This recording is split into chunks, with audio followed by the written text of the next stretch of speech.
नमस्कार दोस्तों, स्वागत दोस्तों। अगर आप अपने जीवन में कुछ नया सीखने की चाह रखते हैं तो चैनल को सब्सक्राइब जरूर कर ले दोस्तों। भगवान श्री हरि विष्णु जी और मां लक्ष्मी की कृपा पाने के लिए एकादशी सबसे बड़ा व्रत समझा जाता है। ये व्रत न केवल जीवन में सुख शांति, भौतिक सुख, ऐश्वर्य, संपदा, उत्तम जीवन साथी और कार्य क्षेत्र में सफलता प्रदान करता है, बल्कि मरणोपरांत मोक्ष भी प्रदान करता है। हर व्रत का एक अलग और खास महत्व होता है। आज के वीडियो में हम बताएंगे गौ माता से संबंधित एक प्रयोग जिससे आपको मिल सकता है अक्षय यानी कभी ना समाप्त होने वाला धन प्राप्त करने का वरदान। अगर हिंदू धर्म की माने तो ऐसी मान्यता है कि गाय की सेवा अगर निस्वार्थ भाव से की जाए तो घर में लक्ष्मी का वास होता है। वैसे तो युगों से चला आ रहा है कि गाय को हम कुछ ना कुछ खिलाते जरूर हैं। गाय को सनातन धर्म में लक्ष्मी स्वरूप भी समझा गया है।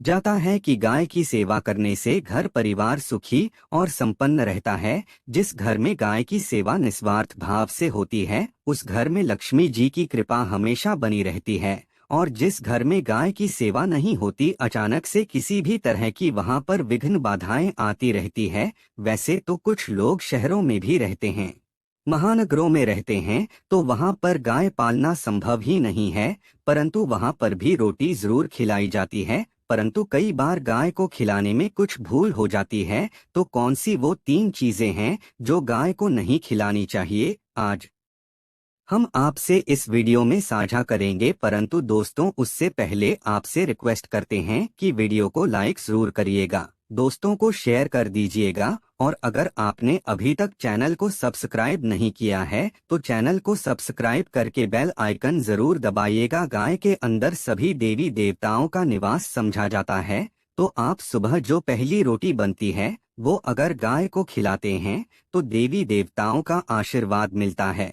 गाय को गुरु के साथ जोड़ा गया है, यानी गुरु ग्रह के साथ, बृहस्पति ग्रह के साथ। इसलिए गुरुवार के दिन गाय को रोटी पर एक चुटकी हल्दी डालकर खिलाएं तो सुख संपत्ति, धना, ऐश्वर्य बढ़ता है। दुष्ट ग्रह शांत जाते हैं। जो लोग मानसिक रूप से परेशान हैं वो गाय को रोटी पर थोड़ा सा गुड़ रखकर खिलाएं तो सकारात्मक ऊर्जा आती है, टेंशन खत्म होती है, स्वास्थ्य अच्छा रहता है। और अगर आपको लगता है कि आपके सभी ग्रह खराब है तो ऐसे में गाय को पहली रोटी रोज खिलाएं। सभी ग्रह धीरे धीरे शुभ हो जाएंगे। कभी कभी जीवन में लंबे समय से कोई शुभ मंगल कार्य नहीं हो रहे होते, तब ऐसे आप गाय को रोटी खिलाएं। गाय के मस्तक को छूकर अपनी मन्नत कहें, प्रणाम करें, पैर छुएं तो आपकी मन्नत जरूर पूरी होगी। तो ये था गाय को आप क्या खिलाएं उसके बारे में। परंतु गाय को क्या नहीं खिलाना चाहिए, अब हम वो जानते हैं। गाय को रोटी तो हर कोई खिलाता है।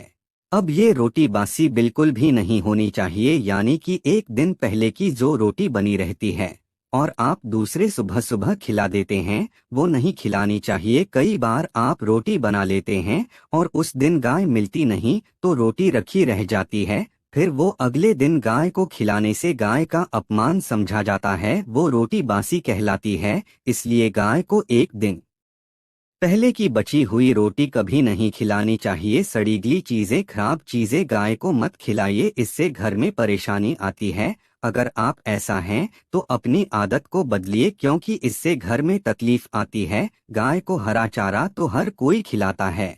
हरा चारा आप खिलाते समय एक बात का ध्यान रखें, गाय को सबसे ज्यादा पीपल का पत्ता लोग खिलाते हैं, पर पीपल का पत्ता आप खुद से तोड़कर मत खिलाइए। दूसरी बात, आप घर में सब्जी लाते हैं तो साग आ जाता है तो उसमें से अच्छी चीजें तोड़कर रख के बचा कुचा आपको ना खिलाएं। आप जो देंगे वो गाय खा लेगी, परंतु थोड़ी सी कुछ अच्छी चीजें मिलाकर गाय को खिला दीजिएगा तो ज्यादा फायदा होगा। गाय को दूध नहीं पिलाना चाहिए। आप दही चावल खिला सकते हैं, परंतु दूध ताज़ा हो या बचा हुआ भूलकर भी गाय को मत पिलाइए। तो 3 चीजें गाय को नहीं खिलानी है। एक तो बची कुछ रोटी नहीं खिलानी है, कोई भी अनाज बच जाए उसे दूसरे दिन गाय को नहीं खिलाना है। जैसे चावल रोटी बच जाती है और आप अगर चारा खिलाते हैं उन्हें तो सड़ागला मत खिलाइए, और अगर खिलाते हैं कोई चीज तो उसके साथ कुछ अच्छी चीजें मिला लें। और गाय को दूध भी नहीं पिलाना है।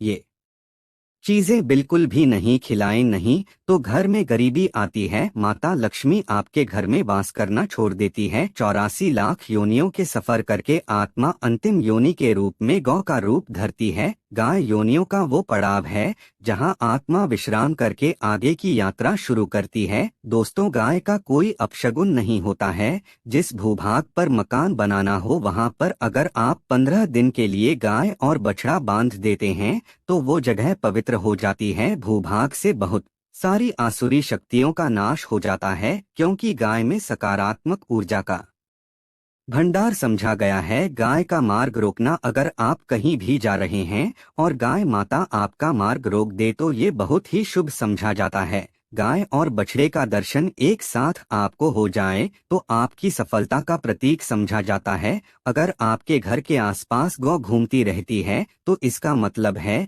कि आपके घर से काफी सारे संकट अपने आप ही दूर होने वाले हैं और समृद्धिपूर्वक जीवन आपको मिलता है। गाय के समीप आप अगर जाते हैं तो संक्रामक रोग, कफ, खांसी, सर्दी, जुकाम आदि का ग्रेजुअली आप ही बिना दवाइयों के भी नाश हो जाता है। अगर आपको गाय अचानक से पूंछ मार देती है तो ये बहुत ही शुभ संकेत समझा गया है और काली चित्तक बरी गाय का ऐसा करना तो और भी ज्यादा शुभ समझा गया है। पंचगव्य जो होते हैं वो कई रोगों में लाभदायक है। पंचगव्य क्या क्या हुए?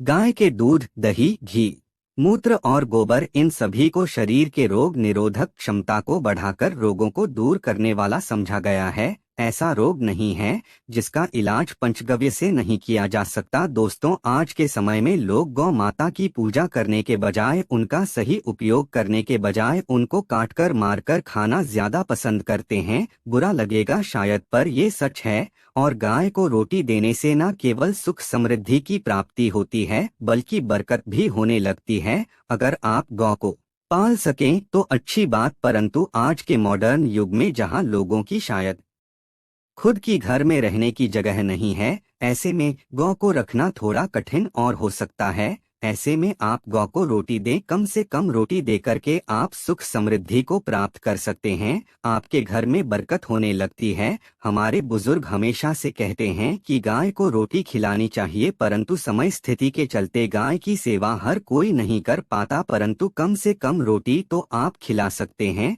अगर रोटी भी नहीं खिला सकते, जैसे काफी सारे जो हमारे भाई बहन मलेशिया वगैरह में, लंदन वगैरह में बैठे हैं, उनको गाय नहीं मिलती है, वो पूछते हम कैसे गौ सेवा करें। आप ऐसा कर सकते हैं, आप गौ के नाम के पैसे निकालते जाएं और फिर आप चाहें तो कभी इंडिया आएं तो आप गौशाला में दान दे दें, या फिर आप चाहें तो वहीं पर किसी गरीब को गौ के नाम की रोटियां खिलाएं। किसी भी अनाथ आश्रम में चले जाएं, किसी वृद्धाश्रम में चले जाएं, किसी भी दूसरे सफेद पशु को आप भोजन कराएं, ये भी आपके लिए बहुत अच्छा होने वाला है। कम से कम रोटी जरूर खिलाएं। हमारे देश में कई जगह देखा गया है और कई लोगों का प्रश्न आता है कि हम झूठी रोटी गाय को देते हैं, क्या ये सही है या गलत है?